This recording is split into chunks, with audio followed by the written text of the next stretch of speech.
You're watching The Sports Objective, the podcast for Pirates.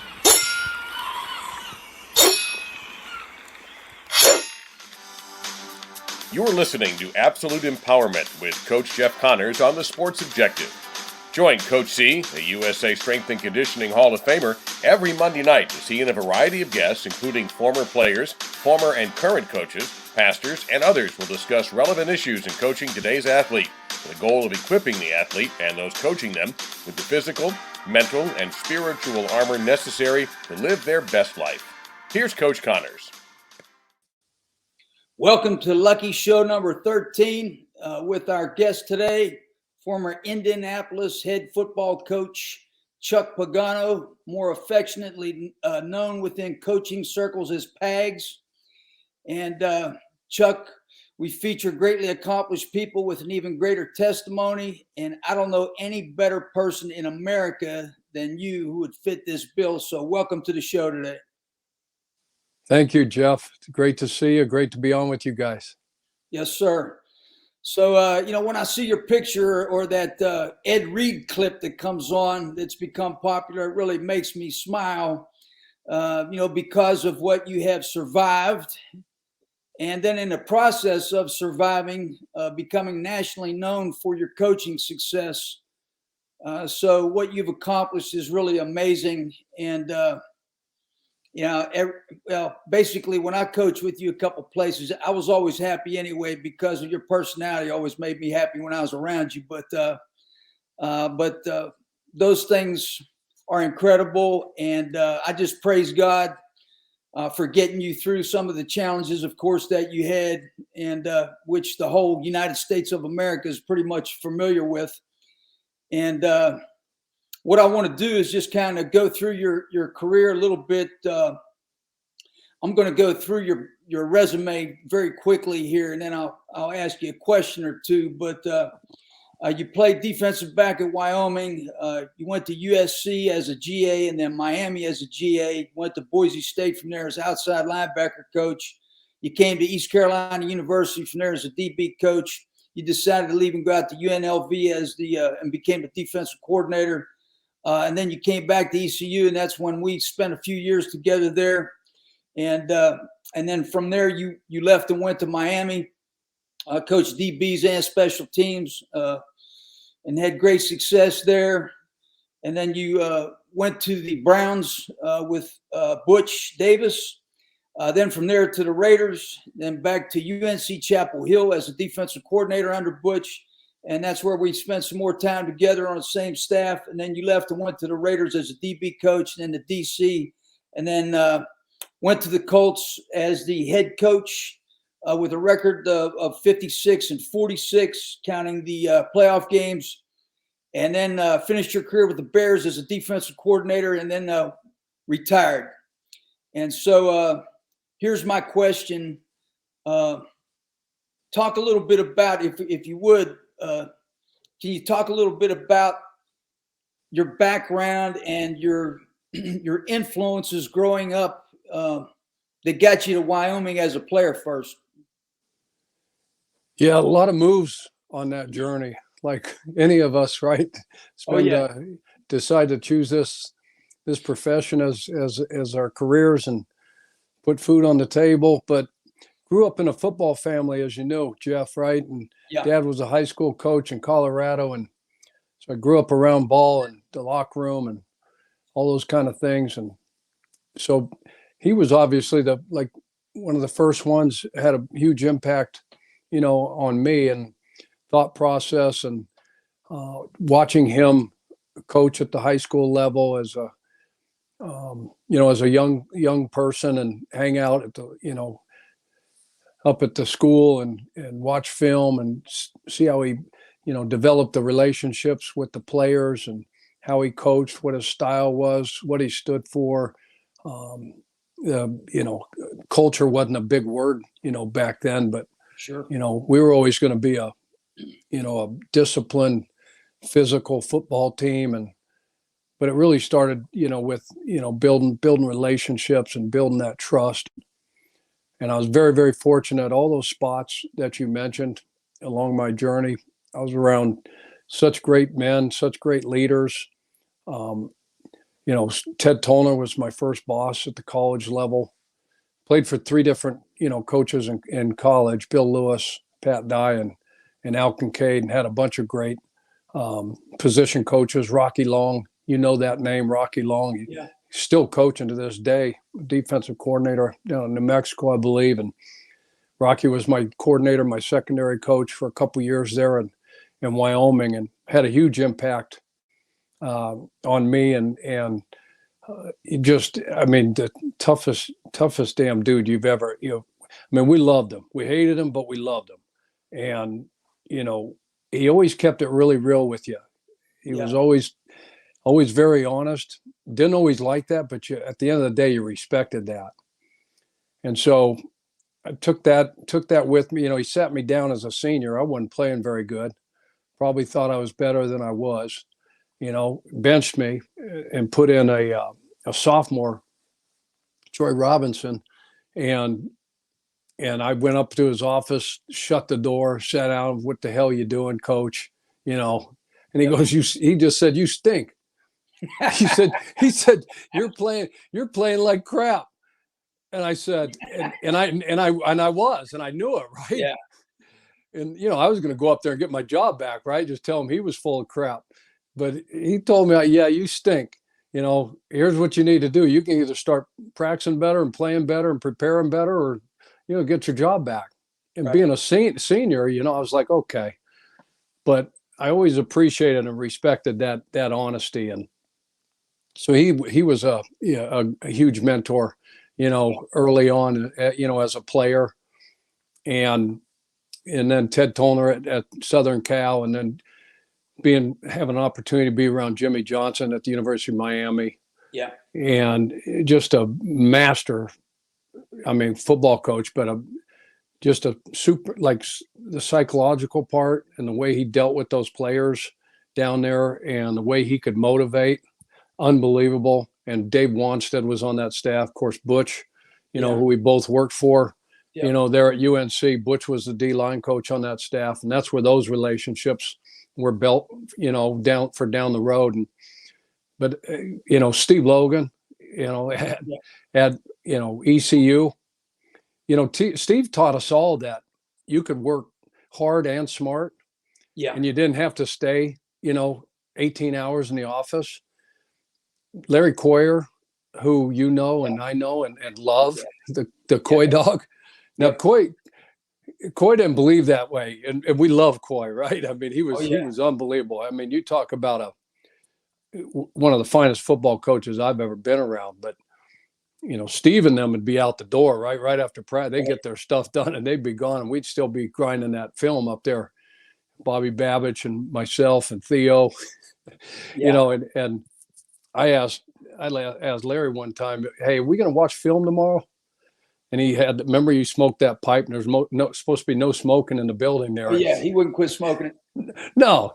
He said, hey, I'm keeping it. They can run me out of here or let me smoke this pipe. He knew he wasn't going anywhere, so he just challenged him. I said, we going to watch film tomorrow? Larry goes, what kind of question is that? He pulled that. Hey, Bubba, what kind of question is that? And I said, well, if you plan on it, we better shut this thing down because that bulb's about ready to burn out on that machine because we've been going so damn long, But he had a huge, and to this day, I stay in touch with Coach Coyer, and okay, he would come and visit. He came when I was at Chicago. You mentioned the Bears and my last stint, as a coach in the NFL, and I retired after that 2020 season. He came up and drove up from Indy and visited us during training camp, and spent a couple days. It was so awesome being around him again. You talk about a tough guy and a grinder. Salt of the earth, right?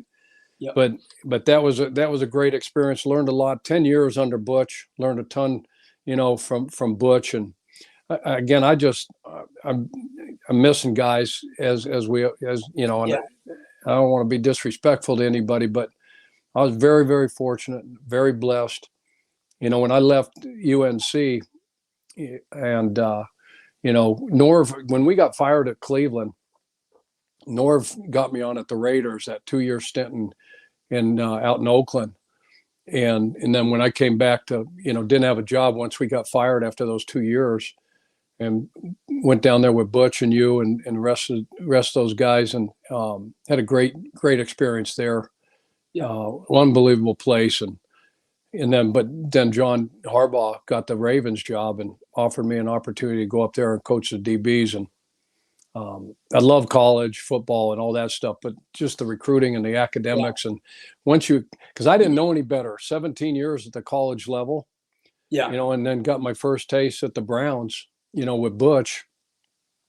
Just without the recruiting and the off season, when summer came around, you were on vacation, you turn that phone off. You could totally unplug. Different, as obviously, college. And I can't even imagine right now with the portal and NIL and all the stuff that's going on, talking to the guys that I know and that are still doing it at the collegiate level, they never have a day off. I mean, it is constant.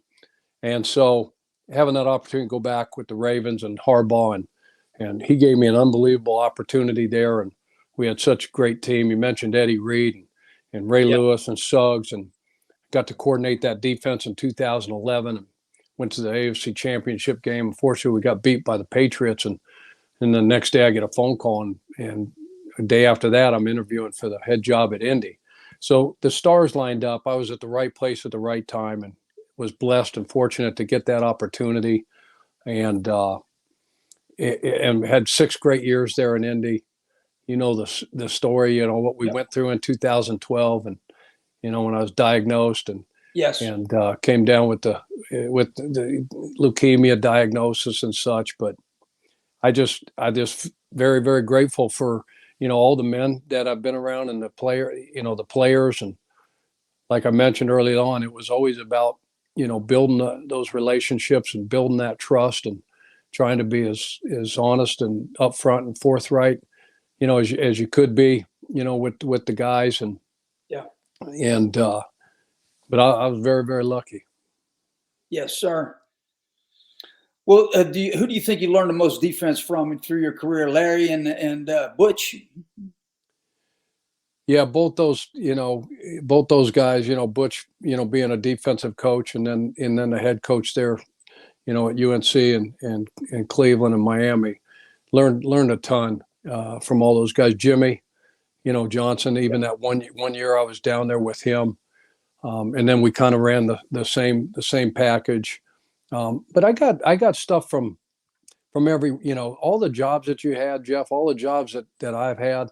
You kind of pick and choose, kind of develop your own philosophy, way of doing things, way of thinking. But you got stuff from everybody. But Larry was like, from a fundamental and technique standpoint, it's one thing, the X's and O's, but Larry could coach every position, right, on the defense. From interior defensive line play, outside linebacker, inside linebacker, secondary. I mean, he was brilliant, and such a smart coach. And he was great remember how great he was with the players? Oh yeah. Those players they'd kill for that. And he was tougher than mean as a damn rattlesnake, right? But and it was hard on us as assistants and hard on those players, but we knew he loved us. Yeah, he wanted me to put them through a circuit on Thursdays. It's pretty much a grinder now. This was Thursday, but I said, "Hey, Larry, if that's what you want to do, that's what we're going to do." Yeah.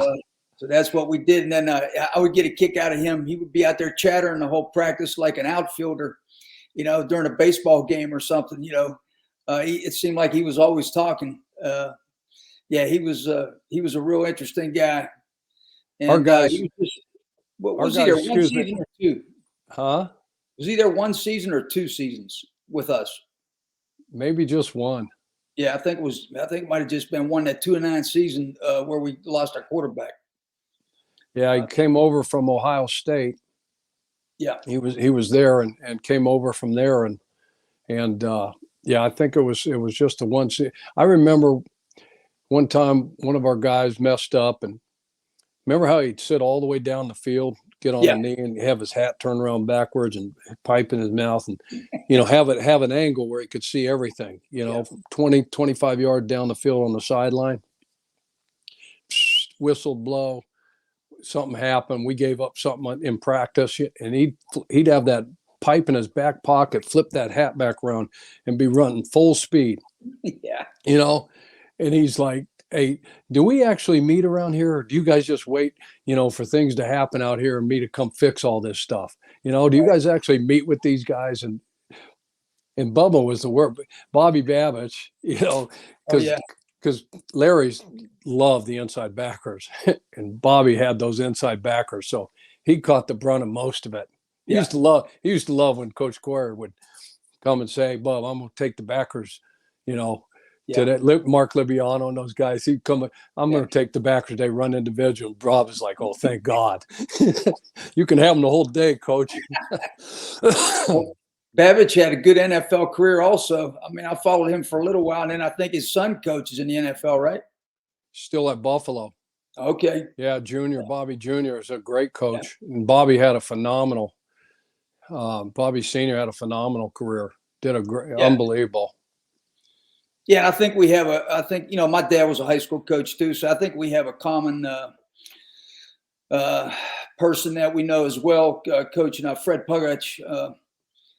Fred played for my dad in high school, and I just took my dad back for a Hall of Fame that his 75 team was put in, and Fred was there. So we mentioned your name a couple times, but well, that's who we went back. That's who we went back because that's who Larry was coaching with. That member at Ohio State, Pug and him were on the same staff. Right.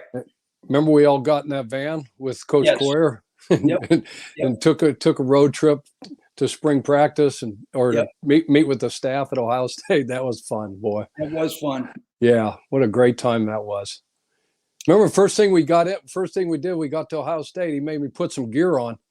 Because we'd go, remember we go to racquetball courts? He loved to play racquetball. Yeah, yeah. And he hated it when I beat him on that court. He would rather die, than get beat. Yeah. First thing we did, he goes, "Hey, bud, you better be on your game today." I said, "What are you talking about?" We got right out of that van, put gym clothes on, and went and played Pug and somebody else. I think the special teams coach at Ohio State before we did any ball. Yeah. He's like, "We can't lose this thing, bud. We can't lose this game." Yeah, well, Fred was definitely a competitive guy, and my dad absolutely loves him. So, your daughter Taylor very eloquently, wrote about the 10 things that she learned from her father, which, I was so moved by that. As coaches, we hope that all of our children could be so influenced and so perceptive. And you can tell how intelligent she is just by reading that. And, of course, also the love and appreciation was so evident as well. But I just wanted to kind of go through those things because I know these are all the things that you stand for. And a lot of these, of course, are what contributed to your success. So, number one was grit. And, she talked about sticking to the process and showing up every day for a purpose for those who you love and your goals. And, you got to put in the time and to overcome obstacles. And, you got to live in your vision. So can you just talk a little bit about that? Yeah. So you remember when that, Angela Duckworth came out and wrote that book, called Grit, and we all saw a video, and it really struck me, that all the things that you just talked to about the perseverance, the resolve, the stick-to-itiveness, and because we're all so quick to just want to give up, and things get really, really hard, and things get difficult, and you just tend to throw the towel in too quick, especially nowadays. But we going through stuff, and life's hard, right, Jeff? Oh yeah. I used to tell the guys all the time, as soon as you figure that out, it starts getting a lot easier. Yeah. But to accomplish anything and to overcome circumstances and overcome adversity, you got to have that. You got to have some grit. and you're going to get knocked down. That's okay. And you're going to make mistakes and you're going to fail. But as long as you learn from those and you keep going and keep moving forward and just it doesn't matter. I mean, to me, that was the biggest thing, because it's never going to be perfect and the game's never going to be perfect, and guys are going to make mistakes. The best players in the world, right? The best players at the professional level, it doesn't matter. But as long as they have that grit and they have that perseverance and they have that resolve, because that's just the game. I mean, we're coaching and playing a kid's game at the end of the day. And there's going to be some real life stuff that's going to hit you right between the eyes. Right. And all these lessons that we've learned, playing the greatest team sport ever, football at whatever level, we learn so much about, not only teamwork and being a part of something, that's bigger than ourselves, but we learn that grit, and we learn to overcome, adversity, and and then the living vision and not circumstances, that came about. Our good buddy Kevin Elko, talked to me, and especially when I was going through my ordeal in Indy with the cancer stuff, we were having a talk one time, and talked to me about living vision, not circumstances, and living that is just, when I was going through the cancer, my vision was that my circumstances were leukemia, right? Right. But the vision was that, hey, because I just got to Indy, I just got the head coach, and just got the dream job, what you worked 28 years of your life for, to have an opportunity, then to see it to the fruition and get the job, and 6 months later you're sitting in a hospital bed, with a bunch of stuff getting pumped into your body, chemo and things like that, and you're just wondering why why does stuff like this happen? And then it gets revealed to you throughout that. But I remember him telling me, hey, okay, the vision was that I was going to beat cancer, be around for a long time for my wife and my kids, walk 2 more daughters down the aisle, dance at their weddings, and raise that Lombardi trophy. And forget the circumstances. That's what I focused on, was that vision. And that was from day one. We built that program, on a solid foundation. We built it on rock and not sand, because we knew tough days were coming. Little did I know 6 months after we talked about that stuff, that I'd be sitting there getting removed from the team and going through what I had to go through. But I think that's really, really important for all of us, especially for young people, is, get a vision, in your mind, regardless of what you're going through, of what you want to do, and how you want to do it, and where you want to be, and focus on that, focus on that vision, and don't worry about the circumstances, because we know circumstances don't make you, they reveal you. And having to go through some tests and some tough times, they reveal a lot about yourself. No doubt. And, when you're in a hospital, I've been there a few times, and you're going through something tough. You got to rely back on that grit, and at the same time, you have to be patient. And that's what I learned. And, I know that you went through that. You went through something down in Miami too, when you had the heart deal. And, about a year ago, I had bradycardia, and I was just riding in my car, and I actually had to get some kind of a basic test, and I had my heart rate was 30, and they're like, "Why is your heart rate 30?" I'm like, "I have no idea." I said, "I can't be in that good a shape." And so I called Bo. Bo's a paramedic, and he works in the emergency room and all that stuff. My son and everything. So when I got home, he goes, "Dad, got to take you to the cardiologist. You got the electrical block. You're going from 2nd to 3rd degree block." And so I went to the cardiologist, and they can only get my heart rate up to 53 on a treadmill. Put something on me, called me back to the emergency room later on. So my heart rate was 25 for 4 days, because I had to wait till Monday to get the surgery to get the pacemaker. So, and I've been great since. And, my problem was all electrical, but you just never know. I had no idea that that I even had a problem at all. And nobody can even tell me to this day, why that occurred. But at the same time, it was you who I was thinking about when I was in the hospital, just so you know that it was you and it was Jesus Christ. And it was, I had no symptoms.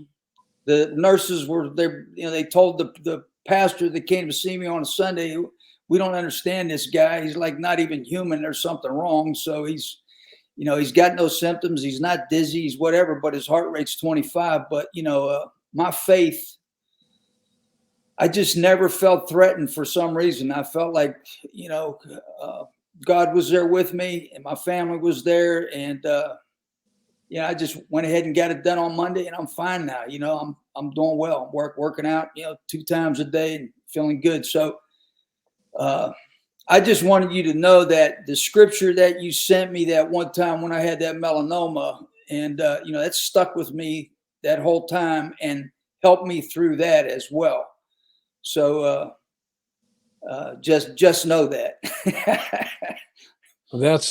I remember you telling me about that stuff, and I remember the cancer stuff, the melanoma, but I go back to like that, why me? Yeah. We had just lost a game to Jacksonville, a heartbreaker, the 3rd game of the year, that first year in Indy. And the next day I was going to get some blood work. I remember we took the lead. Andrew took us down the field, got the lead back with 52 seconds left in that game. And we kick off and Blaine Gabbert hits Cecil Shorts on a skinny post and we lose the game. 52 seconds. We were, and go in that locker room, said some things to the team, and Robert Mathis, I called the guys up and said, hey, no pity parties in football and there's no pity parties in life. Yeah. Let's man up. We'll come in tomorrow. We'll look at the tape and we move on. And that was our bye week coming up. And that's when I got diagnosed. But I remembered those words the minute the doc told me, you have leukemia, you have cancer, you never think you're going to hear anything like that. Yeah. But that stuck in my head. I went right back to, I almost went to that, really, why me? Why now? Right. Type of deal. But then I just remember what Robert said about no pity parties in life, no pity parties in football, So I never, like you, I was like, this is a fluke, I didn't even, not once did it cross my mind that I was not going to beat that, Right. And that's because of faith. That's because of family, all the things you talk about. No, I had no cholesterol issues, no family history about nothing. When I had that heart deal down at UM, in 1996, 36 years old, always been in great shape. But, is it a sign or is it a test? Exactly. Right. So, hey, right. Like if you don't have that grit or that mental toughness, that resolve, then you're going to say, it's a sign it wasn't meant to be. I guess this is over, Yeah. I'm a better man now. That's all I know. I know I'm a much better man, after going through those things. And I cherish every moment, every day, every minute with my wife, every minute with my dogs. I mean, everything. So, yeah. You remember before, because it gives you such great perspective, right? Because before, I mean, you got 2 amazing children. I got my daughter. Remember we used to say, we have to. Yeah.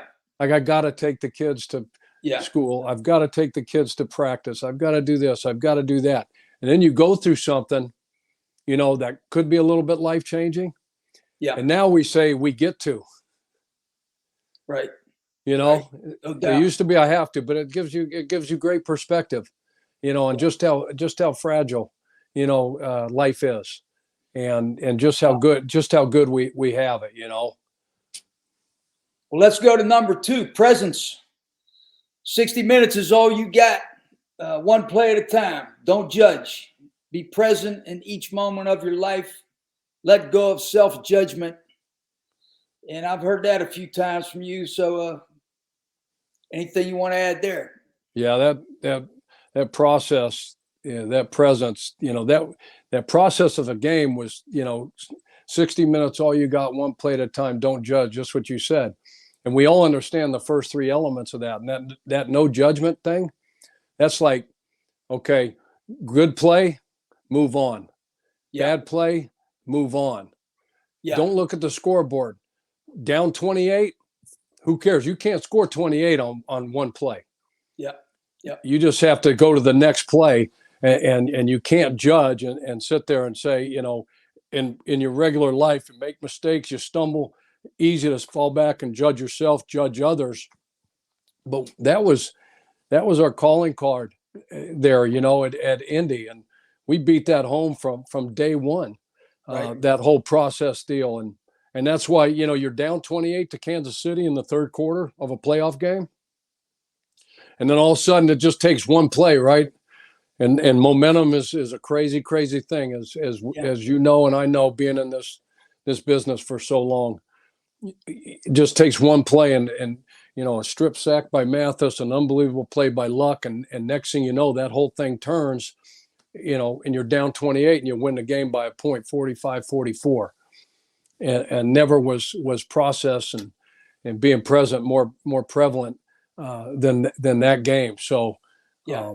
and that's huge, because we taught our kids that it's just everyday life. It's a process, and you have to trust that process. And when things don't go your way, it's so easy to go to judgment and whatever, and lose that mindset, that grit mindset, and just say, hey, maybe this wasn't supposed to be.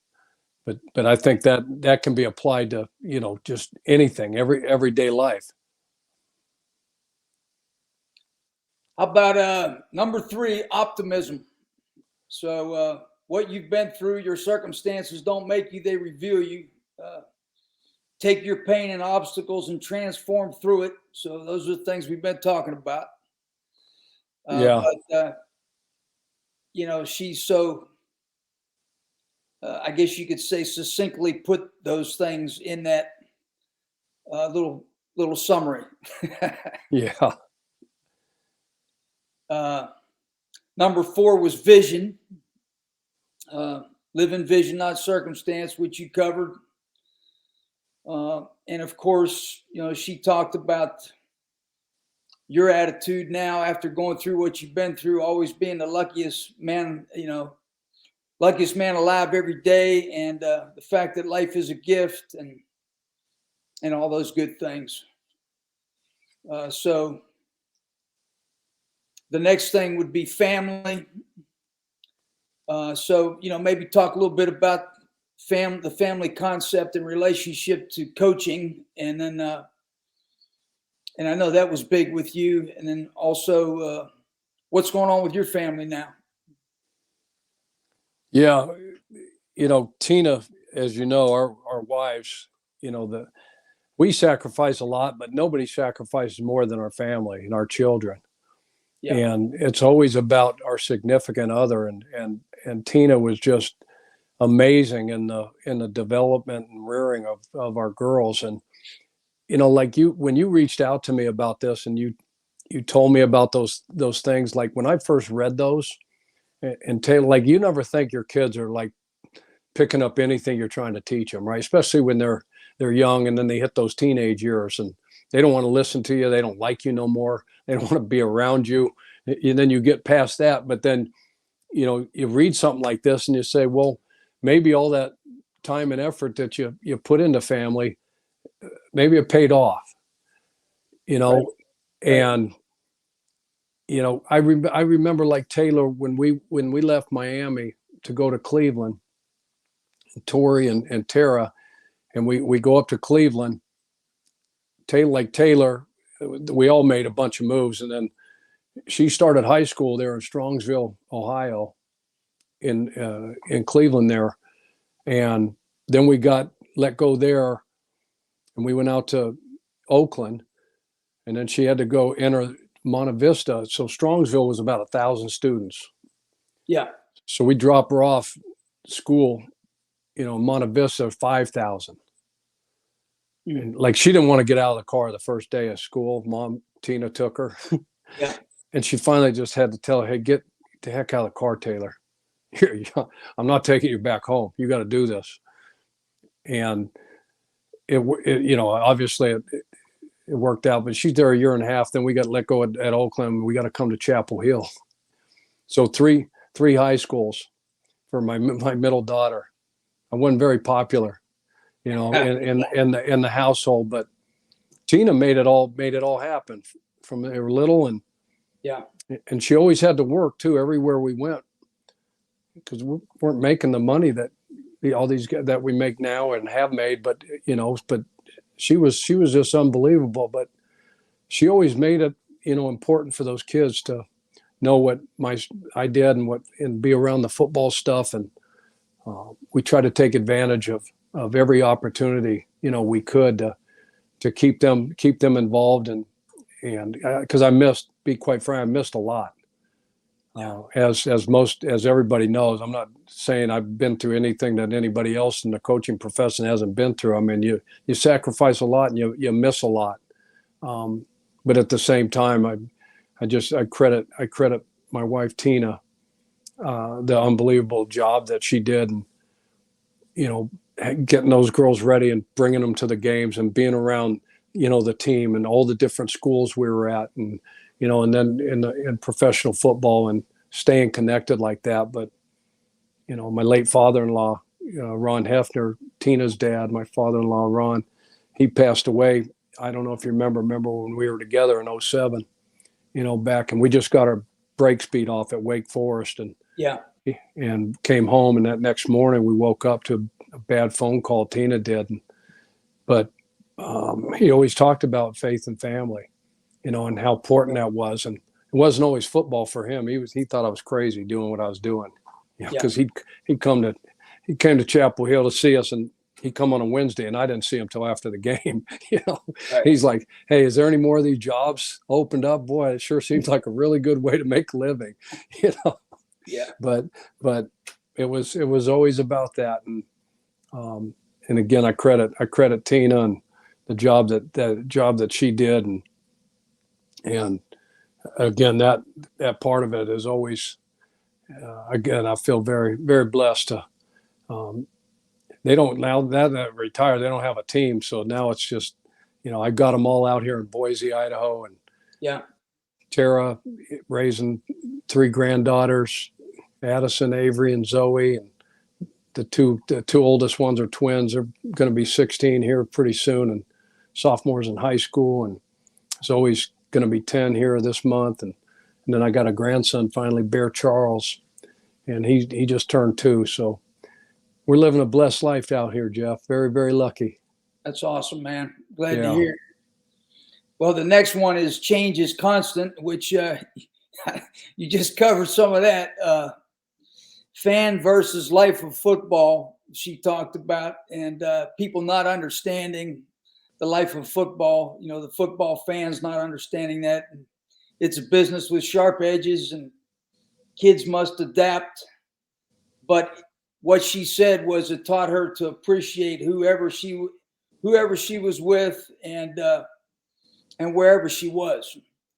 So I thought that was great.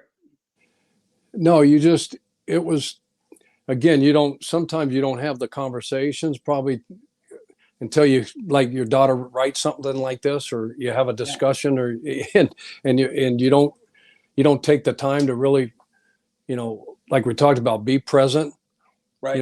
That intentional and deliberate, and actually listen and see what's going on. But going through, they've always told me, they hated me back then, when dropped her off at Chapel Hill, and it's her 3rd high school.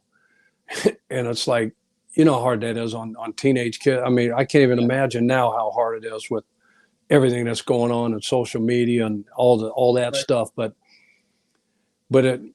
I always told them, I mean, it was adapt or die. Yeah. Can I stay, Dad, at Monte Vista? Can I stay here with friends and finish this, my senior year, Bubba? I said, one thing Tina and I decided when we got into this thing together was that There was going to be some moves. We knew there was going to be some moves and some change, but we weren't going to ever leave the kids behind. Now, she stayed behind sometimes to finish a semester, finish the second half of the school year or whatever, so we had to be separated some in those regards. But the kids, we said, we're never going to leave you behind. And I just told them it's adapt or die. Keep your head down, mind your own business, walk through them doors, get your work home, and then get your work done and then get home. But this is how it is, and it's going to help you. It's going to help you down the road. Learning that, how to adapt and that grit and building that stuff. And again, I wasn't very popular back then, but to hear them now say those life lessons, that we learned, and having to go through all that change and all those different environments and adapt and, build new relationships and make new friends. And I mean, you and I both know how hard that is, and it kills you. It kills you inside to have to do it. But it's just life. That's how it was. And they forged through it, and all of them to this day, they understand that life's tough and it's hard, but they have, all that stuff inside them, all that past experience, to know that it's going to be okay. And they're going to get through it, and they're not alone. No doubt. Well, number 7 is control the controllable. She talked about chaos and opinions and criticism, and then you just lean into what you can control yourself, which is awesome. Paganoism right there. Yeah, so, I can't claim it. I got it from somewhere, but I used to tell those media guys, or tell my family, or I'd tell those media guys, I said, you can fire me, but you can't eat me. Or I'd tell them they can fire me, but they can't eat me. Yeah. So we all know what we signed up for, right? Oh yeah. We know what the expectations are. Yeah. So control what you can control, and that's your attitude, your energy, your enthusiasm, your passion, right? All that stuff, because that stuff's contagious. No doubt. And if we sit there, and I used to beg my wife and kids, don't read, don't listen to the radio, and they couldn't do it. And all the time they go, these guys, what are they talking about? Why would they say such things? I said, that's their job. Right. I said, I can't get into it with those guys. And I used to just kill them with kindness, Jeff. Yeah. And I wouldn't respond to all the criticism, and it killed them. They hated it. Yeah. It was like I was sitting there leaving them with hot coals in their lap, because they say, hey, you didn't do this, you didn't do that. And I said, yeah, you're right. I got to be better. Yeah. Yep. Yeah. I stink at that. I got to work on that. And it would just kill them, because they wanted more. And I made some mistakes, obviously, along the way, and learned some tough lessons on responding to that stuff. But again, there's going to be a lot of things that are out of our control, and we're just going to have to deal with. But your attitude, like I said, your mindset, how you treat people. I mean, how you respond, right? All those kind of things is just, and that's easy. That's just, I used to tell the guys all the time. I said, some of you guys, I think you get up out of bed and you just say, hey, look, I'm going to go in and see how miserable I can make coach today. Is that what you guys do? We've always had those guys, that just come in are miserable. And I said, man, you guys, we got another day. Tomorrow's not promised. We get today, so let's kick today's butt, and do it with a great attitude and enthusiasm. Harbaugh used to say enthusiasm second to none, unbeknownst to mankind. Right. And it was right. They were right, because it lifts other people up, and it lifts yourself up. And we all can get out of bed every morning and decide. We can control our attitude and decide, hey, look, I'm gonna be a positive person today, and I'm gonna encourage others and try to do the right thing. And I know I'm gonna make some mistakes, but we can control that. Well, yeah, as a strength coach, you'd see those guys every day, all year round. In the summer, you got no vacation, so of course, you got to find all kinds of ways to keep that enthusiasm going, So, yeah, I know exactly what you're talking about there. You were unbelievable. You were unbelievable. I credit the only reason we won is because of you. Because no, I'm serious. Because of that mindset and the way you develop those guys and your selflessness and the way you served those players. I know why they loved you, and to this day keep in touch with you. And because, I mean, you built it because we didn't have the best. We supposedly got everybody's seconds and thirds there, right? Yeah, we had to develop people, no doubt about that. But you developed them not only from a physical standpoint, but right here, yeah, to where they were like unbreakable. Yeah, we had some great kids who really worked hard. Oh man, no doubt, no doubt. Well, I appreciate that.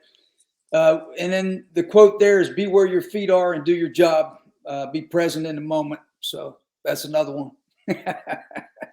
Yeah, I love that. Yeah, because you know how the distractions, especially nowadays, with the kids and everything that's going on. Yeah, and they got not one but two, but maybe three phones, especially in the NFL, three different cell phones. They got all this stuff going on. That was just like when you enter the building. Just be present, be intentional, be deliberate about everything we do, and then when you leave here, because there's a lot of stuff going on outside that building. Yes. That you can bring in there. Yeah. And you're going to get sideways. There's no way that you're going to be effective and do your job. And I don't care what you do. Yeah. Because we all got stuff going on. We all got stuff going on at home. Whatever. There's a bunch of stuff going on. And if you bring that to work, boy, you can tell in a heartbeat. And that's going through your mind. There's no way you can be present. You can be intentional. So that whole be where your feet are, we're just, hey, whatever it is, if you get a pad on the side of the door, the entrance, you punch your code in, or you got a key fob and it lets you in. I used to say, let that be the deal. Okay, look, you're here. Be where your feet are. Be present. Try to put all that down for right now. Not that it's not important. It's your life. It's your livelihood. It's your wife. It's your kids. It's whatever you got going on. Mom, dad, brother, sister, all the stuff, right? Pulling at these guys. Just put it down for the next whatever. Yeah. And then when you leave, and you exit that door and that thing clicks, then you pick up that stuff again. We never drop that, full time or forever. But if you want to prepare and put yourself in the best possible position to succeed on Friday night, Saturday, Sunday, Monday, Thursday, whatever it is at any level, you have to be present. You have to be intentional. And I learned that at home, Jeff, with Tina over the years and my kids, because we'd bring work home. Oh yeah. It was a lesson for myself, and we had to recruit and do all that stuff. But she would tell me all the time, you're here, but you're not here. I'd be like, huh? What are you talking about? So even before we even know what be where your feet are, what that meant, that just being present and just a better listener and all that stuff. But it's hard not to do that. Yeah, my wife's famous quote to me is, "What did I just say?" Huh? Yeah, so I got to make sure I'm listening. Yeah. So the next one was belief. Of course, the mindset, the attitude, and she talked about when you talked to her when you got the diagnosis of leukemia, and you told her, "Don't worry, I got this," and you did have it. And so she mentioned the power of the mind to heal. And wow, what a powerful statement that is. Faith is believing in what you can't see. Yeah. And the reward for believing is you'll get to see it. Right. We use that all the time over at Indy, and obviously, during my deal, and anybody, like when you went through your, circumstances, and Yeah. the melanoma thing, your heart issue, you know in your mind, but you got to make those loved ones around you, because I didn't want them to worry. I didn't want my daughters to sit there and worry, and my wife to worry, and my mom and dad. And so for them, and because they're gonna, for them it was, I gotta, and I did, and it just she picked up on that, and as I said, this is done. This is already beat. This is already beat. This is just a minor deal, and we're gonna get through that. And it wasn't, and again, I just going through all that we went through all those years, of the ups and downs, of just what football teaches you, and coaching, and you're winning games, losing games, some of the devastating losses, the amazing wins. But it just teaches us so much that, with faith, with family, football, whatever, you can get through anything, and you got to have that mindset. And you have to have that belief. And hopefully my girls and my loved ones, they all have that, as well, because it's in the players. I told them, I said, it's coming. I said, I don't know when, and I don't know where, but the circumstances, the adversity, it's coming. Right. So my family was with me for the last deal that I had, over the weekend and so forth. And then we were waiting for Monday. And so I told them we're having a tailgate party Sunday. So we had a tailgate party in the hospital before my surgery. So, I believe it's all attitude, so that helped everybody. Yeah. Then number 9, 2 more, you got legacy, leave something much bigger than yourself. And all I got to say about that is, I've been through in my career, I always say penthouse, outhouse, everywhere in between. And I know within myself that I've done enough to leave something, and that brings peace to me, and I don't really care what some fan thinks or some critic thinks, or, people that are always out there trying to celebrate somebody's failure. I don't have time for those people. But the legacy that you're leaving is just totally incredible. And I just want to commend you on all your accomplishments and your legacy. So, I'm glad you're enjoying life right now and sitting back on it and just enjoying it and doing your, what's that thing called? 33rd 33rd team. 33rd team. Yeah. I checked that out. Former GMs, head coaches, cool. players, personnel guys, keep us connected. I feel very grateful to Mike Tannenbaum and the people that started the 33rd team, and good group of guys. And again, it keeps you connected and get to talk, because how hard it is when you don't have a team anymore. Yep. I mean, yep. Why players get sideways and coaches get sideways, because where do you get that? Yeah. Where because you better have your next life's work, right, ready to roll, because like retirement, you're doing what you're doing now, and it's keeping you connected and keeping you busy, and you're impacting lives still. That's where and it was really hard for me early on until some of these things came about, and you have that next life's work, and you have purpose, because I think as coaches, we always want to impact people somehow. It's just too deep in you that somehow it just, you got to do it. And that's the way I feel. I was ready to go down to the beach, chill out at Emerald Isle, but something hit me, said, you ain't done yet, buddy. So, that's, we had a guy on last week that played at ECU, and he heard a podcast, two podcasts ago with Pastor Gene that I bring on, and basically said he wanted to recommit his life to Christ. And that was just something incredible. Just so happy to be able to help him, through what we're doing. Yeah. And that's what we want to do.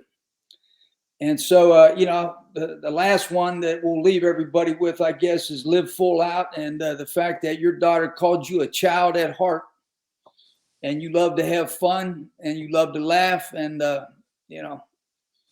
all that kind of things that I've seen in you, particularly like a couple things like when you wrestled Jerry Dillon in your backyard, for instance. And, when we had a lot of celebrations after big wins, and we just had a great time. And, I always had such a great time around you and Fleming, because you would just be,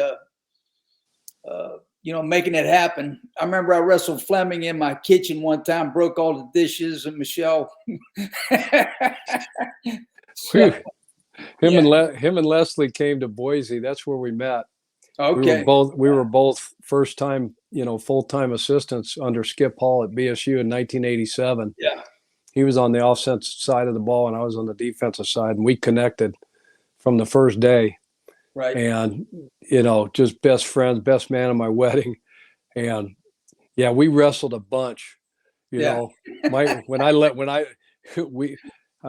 found in the front yard. She was out of town. Les was out of town, and we went out and we finished at his place, and we were in the front yard, rolled over some sapling that they just planted out front of the condominium complex that he lived in, and security came because somebody called security on us.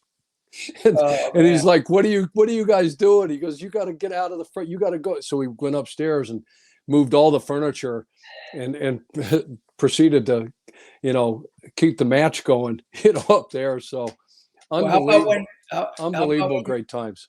How about when you and Jags dove in the water of Brook Valley and got a bunch of golf balls out of there? I took my youngest brother-in-law who was visiting, little Timmy Hefner. He's not little anymore, but we were in that mud and got 3-4 buckets of those golf balls. What was that, Brook Valley? Yeah. Yeah. Oh Lord, how'd we get here? How'd we make it? Huh? Someone was looking out after us because a lot of not very smart decisions, along the way. But before I close, I just wanted to ask you a little bit about defense. East Carolina's having a pretty good year. They're 6-4. They lost a tough one to Cincinnati. Got Houston this week, and this defensive coordinator here at ECU, I think he's made a difference. And there's a lot of pressure, and I think he plays some man, but just generally speaking, what kind of defense do you think is more effective now as a base defense? And what are a few thoughts you have there now in relationship of how to stop these high-powered offenses with mobile quarterbacks? And do you spy somebody on the UNC quarterback, Drake May, or how do you? He's going to get a first down one way or the other. So give me a few of your thoughts there. Yeah, you watch these guys, and you watch Justin Fields the last month. Yeah. In the National Football League, what he's done in Chicago. Right. And he's 6'3", 235, 240 pounds, and he's faster. He broke one the other day, and there wasn't one Detroit Lion defender that could catch him and go 60 yards. 147 yesterday. 160 some the week, 180 some the week before. Watching these athletic guys in college, you better have a bunch of speed. Yeah. The game used to be like when I was at the Raiders with Mr. Davis. Yeah. And Al Davis was like, it's a big man's game. Yeah. You had to be fast, but it was always a big man's game. And Coach Parcells and remember all those guys, those Mike backers were 250, 260 pounds. And because it was, like you said, it was a two back, there was never a time anybody was in one back. Everybody had a fullback in the backfield and played with multiple tight ends. And now, fullbacks are extinct. You see some of the Kyle Shanahan, he uses one, in San Francisco. Mike McDaniels goes down to the Dolphins and he's having great success. You'll see a fullback there. So it's all about speed now because everybody's playing. And like base defense, we were a 3-4. I was a 3-4 in at the Ravens. We did it at Indy. I was a 4-3 under Jimmy Johnson before, I got with some 3-4 guys, Rob and Rex Ryan, those type of things. But you could get it. But that was your base defense. And if you played like 1,000 plays right now in the National Football League, and I'm sure it's just the same, at the college level, you're never in base. Yeah. So because you're not going to see 21 personnel, 2 backs and 1 tight end, or 22 personnel, 2 backs and 2 tight ends, maybe short yardage goal line situation. Yeah. But we would only play between 20 and 23% of base defense.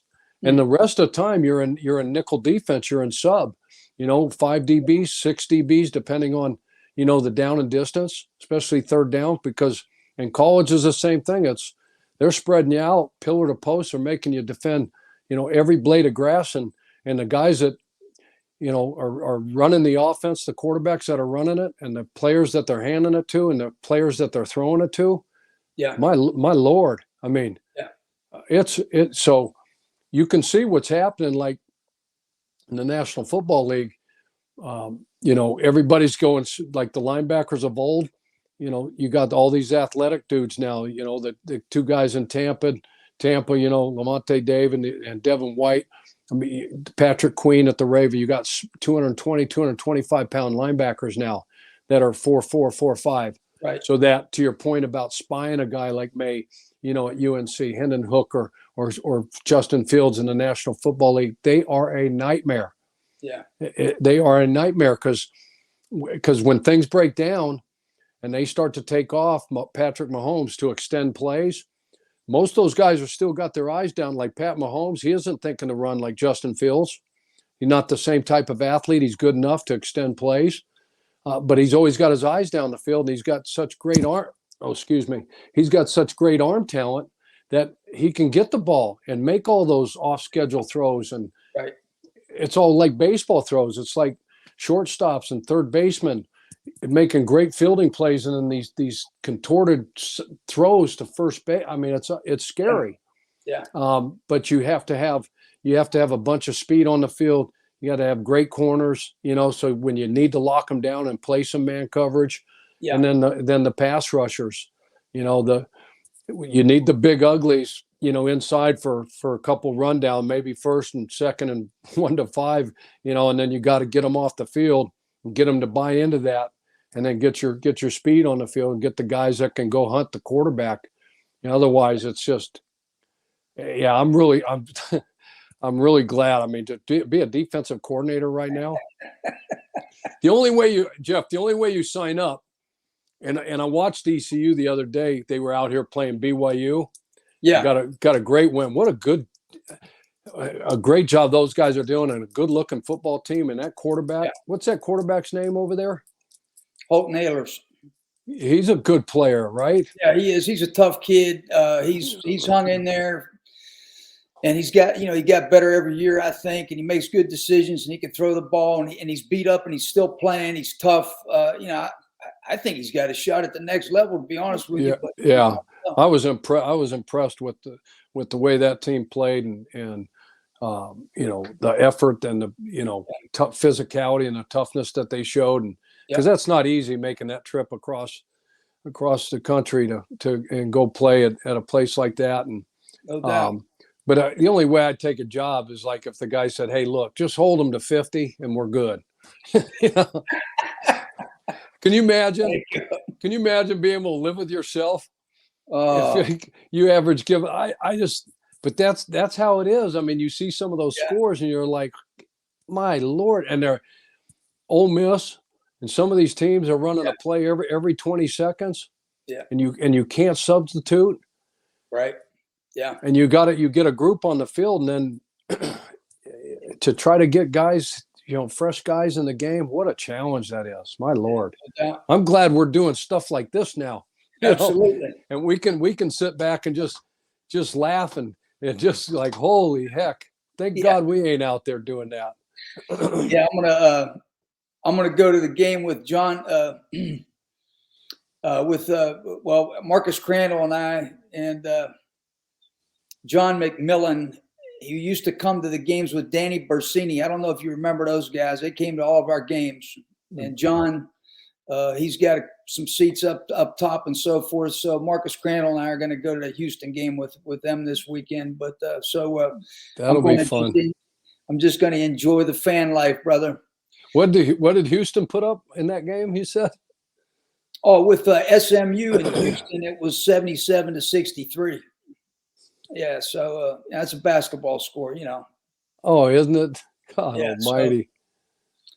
But I'm going to go ahead and close it out here in a minute. And you know, I just wanted to thank you again. Really great having you on. It's great to talk to you. You know, Michelle and I, we travel all over the country now. We might come out west one of these days and check out. Please do. You have to. Out there. You have to. I'd love to see you. We'll love to see you as well. And I appreciate you having me on. Got such great memories, Jeff. Yes, sir.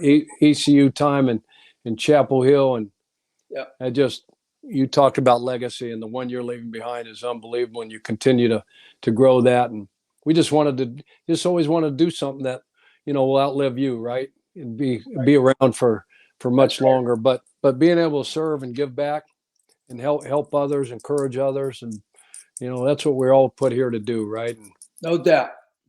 Remember what we said? Hey, I'm not the man I want to be, but I'm sure glad I'm not the man I used to be. You know? Absolutely. So Absolutely. just trying to grow. I appreciate you, brother. Yes, you better sir. get out, say hi to Michelle. You better get out here and see us, okay? All right, we'll do. This is Jeff Connors signing off for Absolute Empowerment and armoredlife.org. And remember, when you open the word, it opens you. God bless and see you next week. You've been listening to Absolute Empowerment with Coach Jeff Connors on The Sports Objective. Join us every Monday night for a new edition of the show. Listen to the show pretty much everywhere podcasts are found. Be sure to follow us on social media at The Sports OBJ on Twitter and TikTok, at The Sports Objective on Instagram. Like and follow our Facebook page and subscribe to our YouTube channel. As always, we appreciate you listening to the show. And go Pirates!